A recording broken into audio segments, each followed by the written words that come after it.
Чаму Польшча не выдае беларускам і беларусам візы? Гэта зноў падкаст зроблена ў Польшчы, і зараз мы разбярэмся ў гэтым пытанні.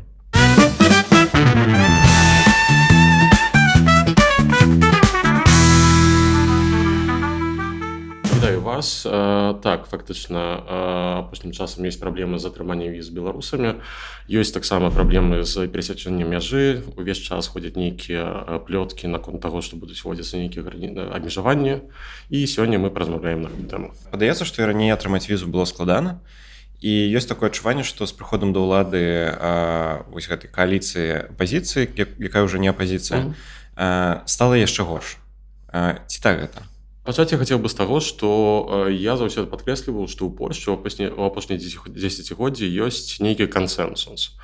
Кансэнсус понадпартыйны, так, то бок не залежыць ад той ці іншай партыі, што грамадства беларускаму Польшча дапамагае. А афіцыйны Менск гэта ўжо іншая тэма, з ім часам супрацоўнічаюць, але часцей за ўсё яго неяк намагаюцца абмежаваць і паўстрымаць.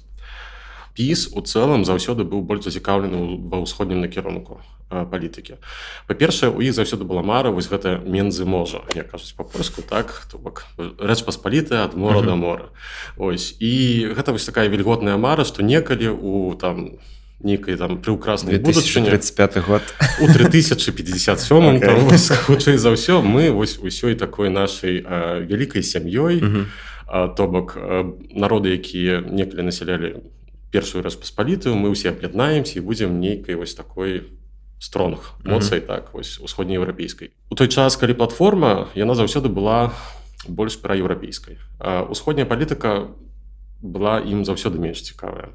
Вялікіх зменаў не будзе, але будуць нейкія карэкты. І вось мы ў дадзены момант іх бачым. Ну, слухай, давай зафіксуем. І так гэта ці не? Тыпу, атрымаць візу стала складаней, ПБХ быццам бы звярнулі увогуле праграму, і кажуць пра увогуле пра закрыцці межаў, то поўнае, то не поўнае, там незразумела. Перыядычна розныя каментары даюць. Што тут? І ці ўвогуле правільна я фіксую сітуацыю? Так, у дадзены момант візу атрымаць нашмат складаней, чым гэта было яшчэ, там, скажем так, год ці два таму.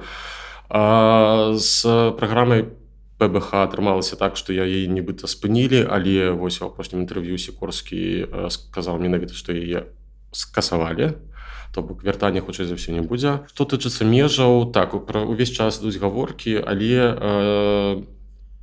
я упэўнены, што гаворка ідзе ў асноўным пра тое, каб зачыніць межы гандлёвыя. Вось. І, дарэчы, польскія палітыкі стараюцца гэта падкрэсліваць. Часам яны проста забываюць гэта сказаць, падкрэсліць, каб беларусы не хваляваліся аж так моцна. Апошнім часам гаворка ішла пра машыны на беларускіх нумарах, так, і былі нейкія нібыта інсайды, якія пасля не пацвердзіваліся. Але, на шчасце, міністр замежных спраў і віцэ-міністр замежных спраў падкрэслілі, што гаворка пра тое, каб забараніць беларусам уезд, не ідзе ўвогуле. Таму на дадзены момант я асабіста спакойны і не падтрымліваю панікі. Але Літва і Латвія быццам бы ўсё ж такі так зрабілі. Пагутарым пра тое, ну, тыпу, хто вінаваты. Што сітуацыя дрэнная, як бы зразумела. Што рабіць і, па-першае, хто ў гэтым вінны? Ну, тыпу, гэта палякі так не хочуць нас падтрымліваць і увогуле там Еўропа зачыняецца для беларусаў. Ці мы самі ў чымсьці вінныя, незразумела. Ну, тыпу, ПБХ закрылі. Тыпу, хацелі завесці побольш айцішнікаў, прыязджалі людзі, якія працавалі не айцішнікамі, ці ўвогуле не прыязджалі. Заманіць, так. І атрымалася так, што віза, тыпу, выкарыстоўвалася не па мэце, і таму праграму скасоўваюць. Па-першае, хацеў бы сказаць, што я ўвогуле не люблю казаць, што беларусы ў чымсьці вінаватыя. Мы ўсе зайчыкі і коцікі, як мы ведаем. Але, так, але я не лічу, што гэта нейкія меры менавіта супраць беларусаў. Увогуле, калі гаворка ідзе пра тое, што там намагаюцца і што будуць рабіць улады, пра гэта мы можам толькі здагадвацца, так, бо мы ніколі не зможам прачытаць думкі тых ці іншых палітыкаў. Акрамя таго, мы не ведаем, аб чым палітыкі размаўляюць паміж сабой у кулуарах, а перадусім еўрапейскіх кулуарах падчас сустрэч Еўрапейскай рады. Хацеў бы падкрэсліць, што Сікорскі, ось на маю думку, нашмат менш эмацыйна падыходзіць да ўсходняга пытання. Ён заўсёды выглядаў як чалавек вельмі і вельмі прагматычна.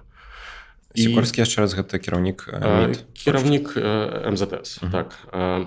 Калі гаворка пра тое, хто вінаваты, гэта як у Чарнышэўскага проста. Цягам апошняга года Польша жыве адной з такіх тэм, якой з'яўляецца візавы скандал, афера візовая. Так. Это калі перад выбарамі, там некалькі тыдняў перад выбарамі 23 года, у СМІ потрапіла інфармацыя, што топавыя чыноўнікі у польскім МЗЭ, яшчэ пісоўскім МЗЭ, гандлявалі візамі. І там даходзіла ўжо нават да вельмі абсурдных сітуацый, калі у некаторых краінах Афрыкі, напрыклад, перад польскім кансулатам стаялі ларкі, так, кіоскі, дзе можна было прыйсці і аформіць сваю візу. Клёва. Удобно. Вельмі зручна, так, зручненька.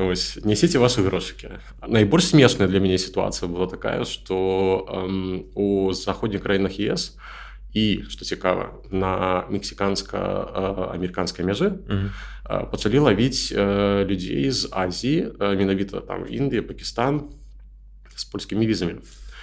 Найбольш смешная была сітуацыя з групай, я ўжо не памятаю колькі, там каля 20, здаецца, чалавек з Індыі, якія прыехалі як здымачная група з Болівуда. О, я чытаў пра гэта. Пры гэтым яны нават не ведалі, як трымаць у руках камеру, не ведалі ніякай мовы, амаль што, увогуле, акрамя там сваёй. У нейкі момант у заходніх, у вэстэрнавых краінах ЕС узнікла одно вельмі важнае пытанне ў Польшчы. Якога?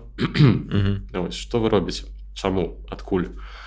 І па дыпламатычных каналах пачалі ціснуць на Польшчу, каб гэта супыніць. Так. І паляцелі головы. Віцэ-міністр замежных спраў Пісоўскі сядзіць у СІЗО. Плюс працавала ў апошнім месяцы камісія ў Сейме.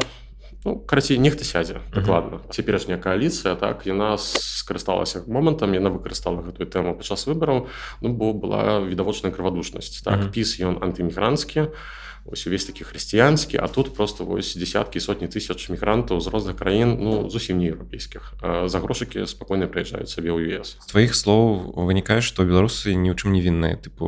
ПІС гандляваў візамі, а мы зараз праз гэта страдаем. Гэта так, і адначасова не зусім так. Не ўсе мы такія зайчыкі і коцікі, і не трэба крывадушнічаць. Сярод нас, сярод агулам беларусаў, было шмат тых, хто карысталіся гэтымі візамі не з той мэтай, якая была пазначаная пры атрыманні гэтай візы. Усе мы ведаем пра выпадкі, калі людзі з гуманітарнымі візамі каталіся туды-сюды, але ідэя гуманітарнай візы была зусім не такая. Я памятаю вельмі шмат выпадкаў, калі людзі з працоўнымі візамі. Мы ўсе ведаем, што працоўную візу можна было купіць. І былі выпадкі, калі людзей, напрыклад, на польска-чэшскай мяжы правяралі дакументы, глядзелі на чалавека з працоўнай візай, а ён не мае працы ў Польшчы, ён не працуе, а ездзіць. І людзей дэпартавалі і давалі забарону на ўезд.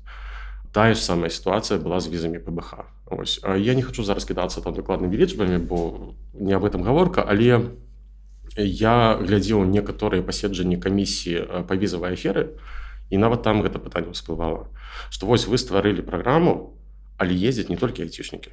Людзі часам проста рабілі, бо было прасцей зрабіць гэтую візу.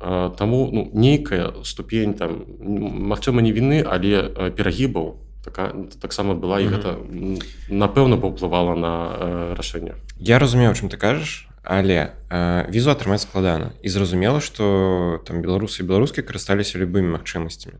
Зразумела, што гэта, не зусім окей. Браць тую візу... Я за гэта не віню людзей. Да. І была яшчэ заява Дональда Туска, які сказаў, што пад відам беларускіх айцішнікаў ці неяк так прыязджалі агенты Крамля і ўсё такое. Ведаю, што быў такі вельмі вялікае абмеркаванне там у соцсетках беларускіх. Ўсё, нас там называюць агентамі, ўсё прапала, мяжа зачыняецца. Вяртаючыся да нашых гледачоў, хацеў бы сказаць, што, калі ласка, не панікуйце. І людзі, якія ведаюць мяне з Твіттера і чытаюць мае трэды, маглі пабачыць, што у той дзень, калі Туск напісаў свой гэты твіт пра беларускіх айцішнікаў, я напісаў трэд з тлумачэннем, што ён хацеў сказаць увогуле і як да гэтага ставіцца. Па-першае, варта памятаць пра арфаграфію. там былі не айцішнікі, а айцішнікі. І Мгм. розніца тут ёсць. Плюс трэба крыху ведаць кантэкст. Пачатак лета у Польшчы знаменаваўся тым, што было шмат розных пажараў. Вось, напрыклад, у Варшаве Марывільска 44, вось гандлёвы цэнтр, які згарэў. І ёсць вялікія падазрэнні, што гэта былі падпалы. Затрымалі беларусаў і, наколькі я памятаю, там нават адзін з іх прыехаў па візе ПБХ. Мгм.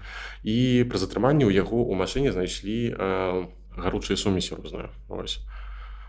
І вось на фоне ўсяго гэтага Туск і напісаў гэты твіт, што вось яны так добра кантралявалі міграцыю, яны, то бок ПіС, Мгм. ён звяртаўся вось да ПіСа. Што вось пра гэтыя дзіравыя дзверы прыязджалі ўсе, хто хоча. Так яно насамрэч выглядала. Так. Гэта не быў выпад, гэта не была атака менавіта ў бок беларусаў. Мгм. Увогуле гэта было накіравана на ўнутры польскага спажыўца, скажем так, інфармацыя. Вось. Таму я тут увогуле не бачыў чагосьці, што ударала б менавіта ў беларускую грамадскую супольнасць, якая прыехала ў Польшчу. Мгм. Ну і мы ўжо ведаем, што Польшча, у адрозненне ад Літвы і Латвіі, не зачыняе мяжу для машын з беларускімі нумарамі, таму быццам бы ўсё добра. Не, насамрэч, вось вельмі файна, што беларускія журналісты дагрукаліся ўсё ж такі ў дзверы Сікорскага, і ён ім даў такое даволі вялікае інтэрв'ю. Я пабачыў вось перад сабой сапраўды такого вельмі прагматычнага, сухога, без эмоцый палітыка, які падыходзіць вельмі суха да справы. Слухай, але ж усё роўна Польшча ўсё яшчэ краіна з самай простай, мне падаецца, легалізацыяй па ўсім еўразвязе для беларусаў. І я ведаю, што ты не любіш прагназаваць, але давай папрагназуем. Тыпу, ці зменіцца гэта? Я чытаў шмат такіх алярмісцкіх паведамленняў, што тыпу ўсё, апазіцыя прыйшла да ўлады, зараз для беларусаў ўсё зачыняць, ўсё будзе дрэнна. Ці будзе сапраўды нешта змяняцца, ці не? Я вельмі люблю паўтараць адну з улюбёных фраз маёй бабулі, што палякі не дуракі. Так, і вось я насамрэч гэта бачу ў падыходзе палякаў да справы. На мой погляд, у польскіх уладаў ёсць разуменне таго, па-першае, што беларусы як мігранты гэта якасныя мігранты насамрэч. Так. Узровень адукацыі, узрост, увогуле, на жаль, для іншых краін гэта вельмі добрая рыса, асіміляцыя. Вось мы лёгка асімілюемся, вывучаем мову даволі хутка, і нас амаль што не бачна. Вось мы распрошаныя ў грамадстве і інтэгруемся ў гэтае грамадства. Так. За апошнія пару дзесяцігоддзяў Польшча зрабіла насамрэч неверагодна шмат для беларусаў. Вось. Але тут я мушу прызнаць, падчас калі кіраваў ПіС, і першы раз у 2005-2007, і вось другі раз, які скончыўся нядаўна, рабілася ўсё ж такі больш. Але вось таму, аб чым я казаў некалькі хвілін таму, таму што ПіС увогуле быў больш скіраваны на ўсход. Вось у іх ёсць у галаве гэты праект. Так. Тыпу, для ПіСу гэта сфера інтарэсаў Беларусь. Вось, так. Яны лічылі Беларусь сваёй сферай інтарэсаў. І розныя праграмы, тыпу праграма Каліноўскага, карты паляка. Гэта ўсё пісоўскае дасягненне. Платформа, яна ж заўсёды так ось падыходзіла больш суха і нашмат больш прагматычна. Што тычыцца прагнозу? Калі адбыліся выбары ў кастрычніку, я яшчэ ў твітары пісаў, што вялікіх зменаў я не чакаю. І, замрэч, я нейкіх вялікіх зменаў не бачу. Ось ёсць нейкія карэкты. Але ці нам жывецца тут горш? На мой погляд, не. Прыкладна таксама. Так? У далейшым для беларусаў ёсць вялікія паслабленні. Так? Вось мы атрымоўваем, тыя, хто не можа зрабіць пашпарт, документ падарожжа. Так? Ёсць аблегчаная легалізацыя. Беларусы амаль што пагалоўна атрымоўваюць статус ці там уцекача, ці дадатковай аховы, калі падаюць дакументы. Так? Ці проста гуманітарныя ВНЖ. Ці гуманітарны ВНЖ, то бок насамрэч ёсць цэлы комплекс мераў, так, і з боку польскай дзяржавы ёсць разуменне нашай сітуацыі, і як могуць нас падтрымліваюць. Калі вам падабаецца тое, што мы робім, і вы хацеце больш ведаць пра польскую палітыку, падтрымайце нас, калі ласка, донатам. Так, дражэнькі, калі у вас ёсць пытанні, калі ласка, пакідайце іх пад гэтым відэа. Не забывайце дзяліцца контентам са сваімі сябрамі і знаёмымі. Спасылкі, каб нас падтрымаць, вы можете знайсці пад гэтым відэа. І да сустрэчы ў наступным відэа. І абавязкова пішыце каментары, ставце лайкі, задавайце нам пытанні, мы на ўсё будзем адказваць і, магчыма, нешта патрапіць у наступны выпуск.